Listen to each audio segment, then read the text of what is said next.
Hello दोस्तों, कैसे हैं आप सभी। आज मैं माँ मनसा देवी की पूजा लेकर आपके साथ उपस्थित हुई हूँ। जैसे कि नाग पंचमी के बारे में आप सभी अवगत होंगे, वैसे ही माँ मनसा देवी की पूजा की जाती है। ये वेस्ट बंगाल में काफ़ी ज़्यादा पॉपुलर है। भारत में वेस्ट बंगाल की जो भौतिक संरचना है वो काफ़ी अलग है। ये समुद्र के पास होने के साथ साथ यहाँ पर नदियाँ डेल्टा बनाती हैं, जिसके वजह से ये एरिया काफ़ी ज़्यादा गीली होती है। सर्प जैसे जीव जंतुओं को बारिश के समय अपने बिलों में रहना थोड़ा मुश्किल हो जाता है, जिसकी वजह से वो आम जनता को भी दिखाई पड़ने लगता है। सुरक्षा हेतु मनसा देवी की पूजा की जाती है। मनसा देवी को शिव की मानस पुत्री माना जाता है, किंतु अनेक पौराणिक धार्मिक ग्रंथों में इनका जन्म कश्यप के मस्तक से हुआ है। ऐसा भी उल्लेख मिलता है कुछ ग्रंथों में कि वासुकी नाग द्वारा बहन की इच्छा करने पर शिव ने इसी मनसा नामक कन्या को भेंट स्वरूप दे दिया। कन्या में इतना तेज था कि वासुकी इस कन्या के तेज को नहीं सह सके, जिसके कारण वह नागलोक में जाकर पोषण के लिए तपस्वी हलाहल को दे दिए। इस मनसा नामक कन्या की रक्षा के लिए हलाहल ने भी प्राणों को त्याग दिया था। प्राचीन ग्रीस में भी मनसा देवी जी का उल्लेख मिलता है। इन्हें कश्यप की पुत्री तथा नाग माता के रूप में भी जाना जाता था, एवं साथ ही शिव पुत्री विष की देवी के रूप में भी जाना जाता है। 14वीं शताब्दी के बाद इन्हें शिव के परिवार की तरह मंदिरों में भी आत्मसात किया गया।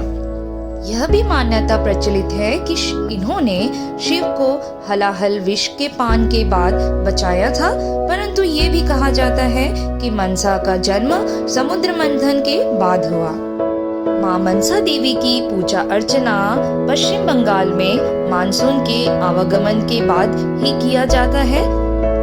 मुख्य तौर पर आषाढ़, श्रावण, भादो इन तीनों ही महीनों में इन देवी की पूजा की जाती है। माँ मनसा देवी की पूजा अर्चना को हम नाग पंचमी के रूप में भी उत्तर भारत में जानते हैं। देश के कुछ राज्यों में जैसे बंगाल, उड़ीसा, झारखंड ऐसे जगहों पर ये देवी की पूजा अर्चना जून से लेकर सितंबर तक होती है। माँ मनसा देवी को सर्प और कमल पर विराजित किया जाता है। कुछ जगहों पर हंस में भी विराजमान किया जाता है। कहते हैं कि 7 नाग उनके रक्षण में सदैव विद्यमान हैं। उनकी गोद में उनका पुत्र आस्तिक विराजमान होते हैं।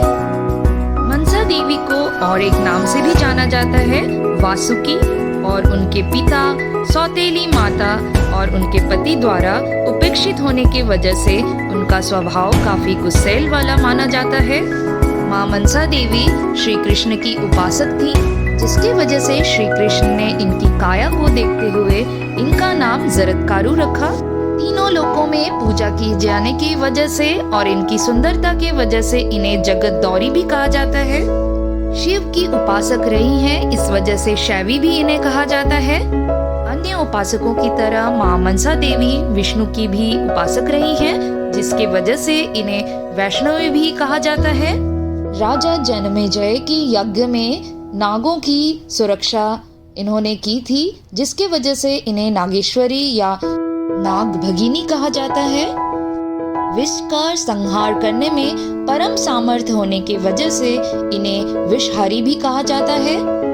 भगवान शंकर से योग सिद्धि प्राप्त होने की वजह से इन्हें सिद्ध योगिनी भी कहा जाता है, तथा शंकर जी से महान गोपनीय ज्ञान एवं मृत संजीवनी नामक उत्तम विद्या प्राप्त की थी, जिसकी वजह से कई लोग इन्हें महाज्ञान युता भी कहते हैं। महान मुनि आस्तिक की माता होने की वजह से इन्हें आस्तिक माता भी कहा जाता है।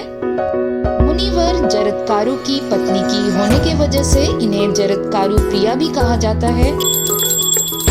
माँ मनसा देवी की पूजा अर्चना वाम हस्त से की जाती है।